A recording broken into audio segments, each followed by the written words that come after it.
Hi welcome back to Sharma's library. எல்லோரும் எப்படி இருக்கீங்க? சந்தோஷமாக ஆரோக்கியமாக இருக்கீங்கன்னு நினைக்கிறேன். Happy reading. இன்றைக்கி நான் எடுத்திருக்க புக்கு பார்த்தீங்கன்னா தமிழ் புக்கு. இது வந்து பார்த்திங்கன்னா குத்தமாக சொல்லலை குணமாக சொல்கிறோம் அப்படின்னு சொல்லிட்டு ஆண்களுக்கான இல்லற குறிப்புகள் அப்படின்னு சொல்லி தலைப்பு இருக்குது. இது எழுதினவங்க ஜே தீபலக்ஷ்மி. இது வந்து பார்த்திங்கன்னா பப்ளிகேஷன் வந்து பார்த்திங்கன்னா ஹெர் ஸ்டோரிஸ் அப்படின்னு சொல்லிட்டு இது ஆக்சுவலாக வெப்சைட்லேயே இருக்குது. அதில் எழுதிட்டுருக்காங்க பெண்கள் மையப்படுத்தி பெண்ணியத்தை பற்றி அவங்க வந்து எழுதிட்டுருக்காங்க. அந்த வெப்சைட்டில் எல்லாம் நிறைய பேர் எழுதிட்டுருக்காங்க. கீதா இளங்கோவன் அப்படின்றவங்க இன்னும் கொஞ்சம் 2 பேர் ஜென்ஸ் கூட எழுதிட்டுருக்காங்க. பெண்களை பற்றி பெண்களுக்கான விஷயங்களை பற்றி அவங்க வந்து இதில் வந்து ஷேர் பண்ணிகிட்ருக்காங்க. ஸோ அந்த கட்டுரைகள் அதில் எழுதியிருந்த கட்டுரைகள் அந்த வெப்சைட்டில் அவங்க எழுதின கட்டுரைகள் ஜே தீபலக்ஷ்மி அவங்க எழுதின கட்டுரைகளை தான் புக்காக அவங்க வந்து பப்ளிஷ் பண்ணியிருக்காங்க. ஸோ இது எனக்கு ஆக்சுவலாக தெரியாது, விஷயம் தெரியாது. ஹெர் ஸ்டோரிஸ் நான் கேள்விப்பட்டிருந்தேன், பட் நான் வந்து அந்த வெப்சைட் அப்படி நான் பார்க்கல. நிறைய பேர் எழுதிட்டுருக்காங்க, நிறைய புக்ஸும் வந்து அதை வந்து கட்டுரைகள் வந்து புக்ஸாக அவங்க பப்ளிஷ் பண்ணிகிட்ருக்காங்க. நல்லா இருக்குது, எல்லாமே வந்து நல்லா இருக்குது. பெண்ணியத்தை வந்து முக்கியமாக மையப்படுத்தி அவங்க வந்து எழுதிட்டுருக்காங்க. ஸோ இதுவும் அந்த மாதிரி புக்கு தான். இது ஆண்களுக்கான இல்லற குறிப்புகளும் கொடுத்துருக்காங்க, பட் ஆனால் பெண்களை பற்றி தான் ஆண்களுக்கு எடுத்து வைக்கிற மாதிரி அவங்க சொல்லியிருக்காங்க. ஸோ இந்த புக்கை பற்றி இப்போ நம்ம பார்ப்போம். என்னடா எது பெண்ணியம் அப்படின்னும் போதே வந்து ஆண்களை வந்து குறி வச்சு பேசுகிற மாதிரி தான் இருக்கும் அப்படின்றது எல்லாருக்குமே தெரிஞ்ச விஷயம்தான்.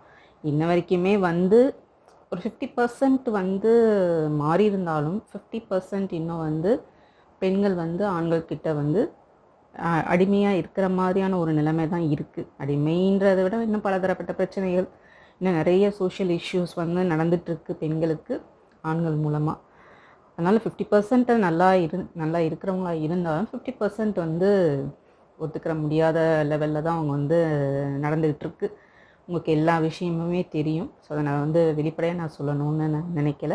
இங்கே வந்து இல்லற குறிப்புகள்லாம் அவங்க சொல்லியிருக்காங்க. கணவன் மனைவிக்குள்ளார அப்போ வந்து அது அந்த எதிர்பார்ப்புகள் எப்படி இருக்கும் அந்த பெண்ணுக்கு, அதே சமயம் அந்த ஆணை வந்து வளர்க்குற முறை அது வந்து அவங்க பேரண்ட்ஸையும் அவங்க வந்து சொல்லியிருக்காங்க.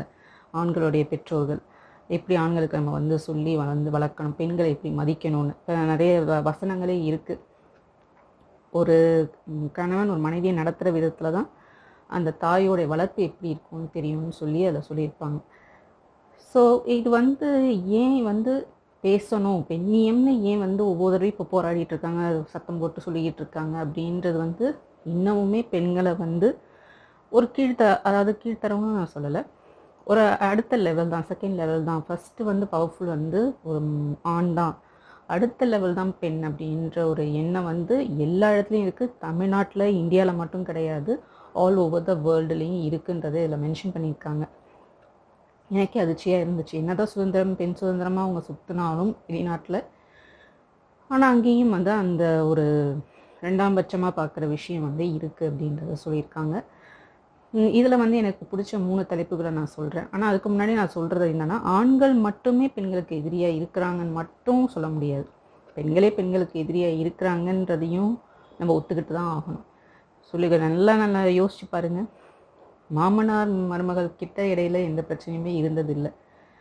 ஆனால் நம்ம முக்கால்வாசி கேள்விப்படுறது மாமியார் மருமகள் பிரச்சனையை தான் நம்ம வந்து கேள்விப்பட்டிருக்கோம்.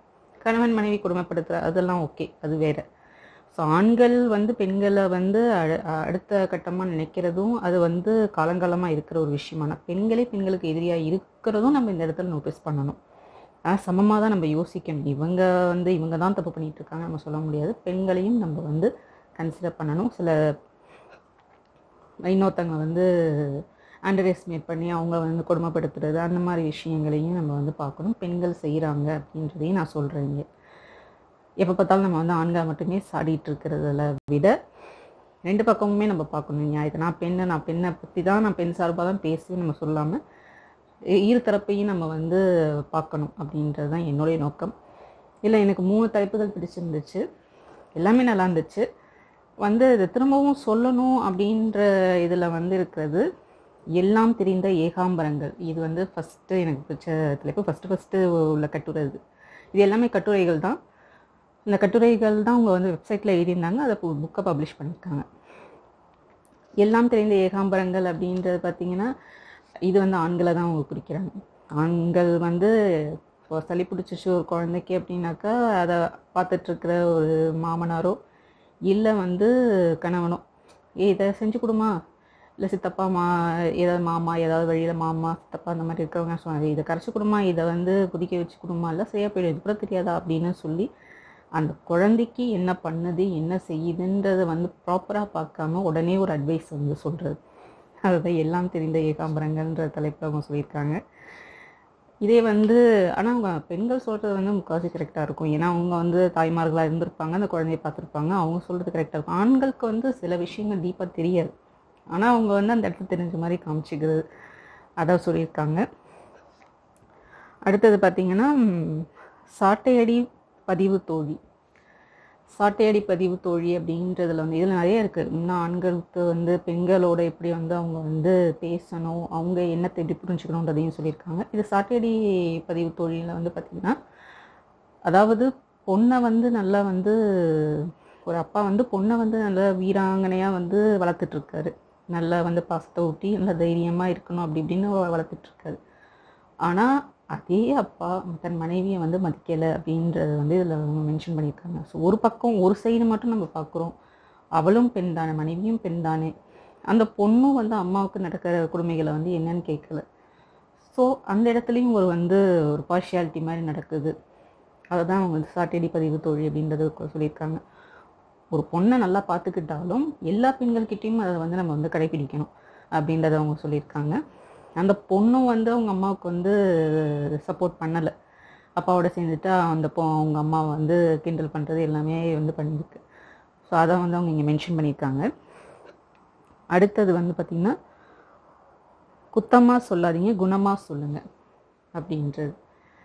அதாவது ஒரு ஆணுக்கு வந்து ஒரு ஆணுடைய தாயை வந்து நம்ம ஏதாவது சொன்னோம், இப்போ கணவனோட அம்மாவை வந்து ஏதாவது சொல்லிட்டாலும் கணவனுக்கு கோவம் கண்டிப்பாக வரும். அம்மா தப்பே செஞ்சாலும் எங்கள் அம்மா வந்து நல்லவங்க தான் அப்படின்னு சொல்கிறது எந்த காலத்தையும் எல்லா இடத்துலையும் நடந்துகிட்ருக்கிற உண்மை, பார்த்துக்கிட்டு இருக்கிற உண்மை. அதே வந்து திருமணமான பிறகு அந்த மனைவிக்கு வந்து அந்த உரிமைகள் மறுக்கப்படுது, அவள் செஞ்சால் தப்பாக தான் இருக்கும் அப்படின்னு சொல்லிட்டு ஒரு இந்த குருட்டு மனப்பான்மையில் போகிறது, அந்த மாதிரி வந்து இருக்கக்கூடாது அப்படின்றதையும் அவங்க வந்து இதில் சொல்லியிருக்காங்க. ஸோ நடந்துகிட்ருக்கு, இதெல்லாம் நம்ம மாற்றணுன்ற மாதிரி அவங்க வந்து சொல்லியிருக்காங்க. இதை இந்த தலைப்பிலே இன்னும் வந்து சொல்லியிருக்காங்க. அதாவது ஒரு ஆணுடைய எதிர்பார்ப்புகளை வந்து முக்கியப்படுத்துகிறாங்க. இது வந்து ஆண்கள் மட்டும் கிடையாது, உங்கள் அம்மாக்கள் நம்ம அம்மாவே என்ன பண்ணுவாங்க, ஆணோட ஆண் என்ன சரிக்கு சமமாக சண்டை போடுற, நீ அவன் ஆம்பளை, அவன் அப்படி தான் இருப்பான், நீ தான் அட்ஜஸ்ட் பண்ணிட்டு போகணும் அப்படின்னு சொல்லாத வாயே கிடையாது. ஒரு ஆணாக இருக்கட்டும் இல்லை ஒரு பெண்ணாக இருக்கட்டும், ஒரு தாயாக இருக்கட்டும் இல்லை மாமியாராக இருக்கட்டும், பாட்டியாக இருக்கட்டும் இல்லை யாராவது இருக்கட்டும், ஒரு ஆணோட ஒரு பெண் சரிக்கு சமமாக சண்டை போட்டால் அந்த பெண்ணுக்கு என்ன பேர்? பஜாரி, திங்குடிச்சவன். ஏன் அந்த ஈக்குவல் ரைட்ஸ் வந்து பார்க்குறது இல்லை?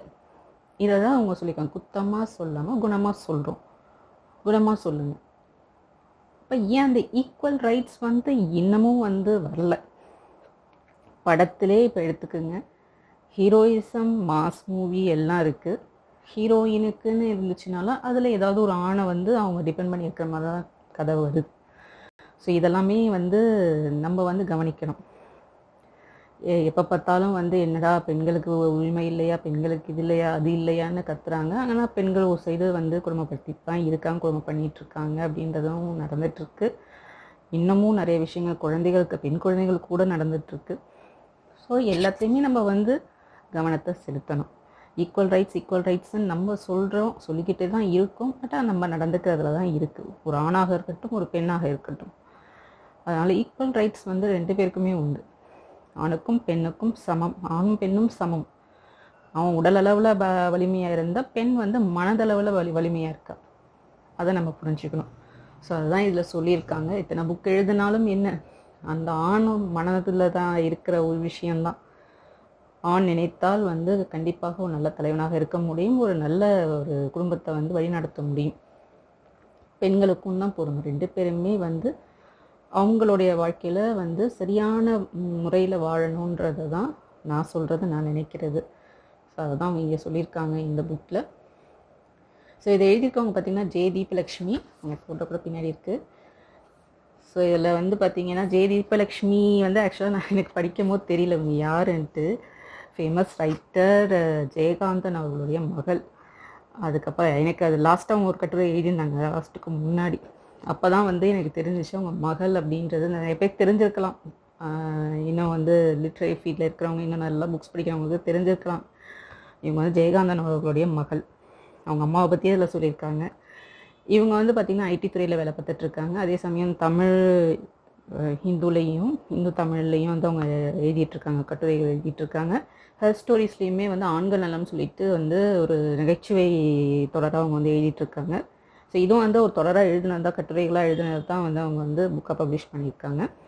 அப்புறம் ஜெயகாந்தன் எழுதியிருக்கிற 11 சிறுகதைகளை வந்து ஆங்கிலத்தில் வந்து அவங்க டிரான்ஸ்லேட் பண்ணியிருக்காங்க. அதே சமயம் வந்து அந்திமழை அப்படின்னு ஒரு யூடியூப் சேனலும் அவங்க வந்து நடத்திட்டுருக்காங்க. அதில் வந்து இங்கிலீஷ் அவங்க வந்து ஸ்போக்கன் இங்கிலீஷ் வந்து அவங்க வந்து கிளாஸ் மாதிரி அவங்க எடுத்துகிட்ருக்காங்க. ஸோ இவ்வளோ வேலைகள் அவங்க செஞ்சிட்ருக்காங்க. புலிக்கு பிறந்தது பூனையாகுமா அப்படின்ற மாதிரி தான் எழுத்தில் ஒரு இது ஸ்பார்க் இருக்கேன்னு நினச்சேன். அதுக்கப்புறம் தெரிஞ்சிச்சு ஜெயகாந்தன் அவர்களுடைய மகள் அப்படின்ட்டு. ஏன்னா அவரும் புரட்சிகரமாக சிந்திக்கக்கூடியவர், மகளும் அப்படியே தான் இருக்காங்க.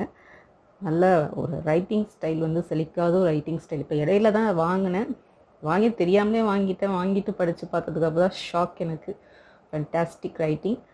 இதை வந்து நீங்கள் குத்தமாகவும் எடுத்துக்காமல் குணமாக எடுத்துகிட்டு படிங்க. நான் வந்து ஆண்களுக்கும் சொல்கிறேன், பெண்களுக்கும் சொல்கிறேன், 2 பேருக்குமே. நான் ஏன் படிக்கணும், நான் நல்லா தானே இருக்கேன், நான் ஏன் படிக்கணும், நான் நல்லா தானே இருக்கேன் அப்படின்னு நீங்களாம் நினச்சிக்காம, நம்மக்கிட்ட இருக்க குறைகள் சில இது நம்ம புக்கு படிக்கும் போது கூட நமக்கு தெரியும், அதை நம்ம வந்து சேஞ்ச் பண்ணிக்கலாம் அப்படின்றதுக்காக சொல்கிறேன். ஓகே, ஸோ அவ்வளோதான் இந்த புக்கை பற்றி. ஸோ ஆத்தர் பற்றியும் நான் சொல்லிட்டேன். ஸோ இந்த வீடியோ பிடிச்சிருக்கோம் நினைக்கிறேன். பிடிச்சிருந்துச்சா மறக்காமல் லைக் பண்ணுங்கள், உங்கள் புக் ஃப்ரெண்ட்ஸோட ஷேர் பண்ணுங்கள், மறக்காமல் சப்ஸ்கிரைப் பண்ணுங்கள். Until then, it's bye from Sharmila. Bye.